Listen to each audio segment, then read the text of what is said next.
د ورک شوي ټاپو راز د 1988 کال د جون په میاشت کې د انګلستان یو ځوان سمندري نقشه جوړونکی ډاینیل مورګن د اطلس سمندر په لویدیځه برخه کې د یوه داسې ټاپو نقشه ولیدله چې هیڅ کله یې د نړۍ په رسمي نقشو کې شتون نه درلود. نقشه زاړه کاغذ باندې رسم شوې وه او په یوه زړې کښتۍ کې د فرانسې د ساحل نه لرې موندل شوې وه. ډاینیل فکر وکړ چې دا ښایي د یوې پټې سمندري لارې نښه وي چې د سمندري سوداګرو لخوا کارېدله، خو د نقشې په منځ کې یو عجیبه جمله لیکل شوې وه: که دې ټاپو ته ورسېدې شاته مه ګرځه. د څو اونیو پلان وروسته ډاینیل د 3 نورو کسانو سره یو ځای د کښتۍ سفر پیل کړ.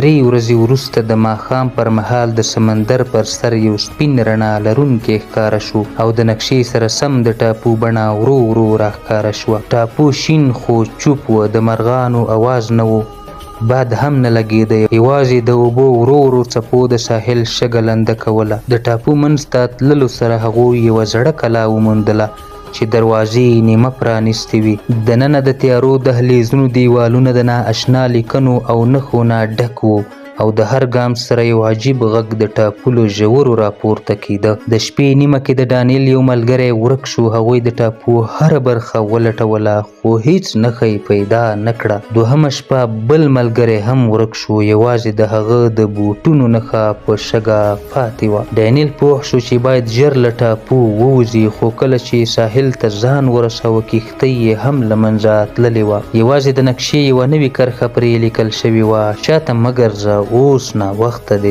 تر نن ورځې پورې د ډانیل د ورکېدو کیسه د سمندري رازونو تر ټولو مرموزه موضوع ده. د هغه کښتۍ هیڅ کله ونه موندل شوه او ټاپو بیرته د سمندر په منځ کې ورک شو، داسې ورک شو لکه چې هیڅ موجود نه وي.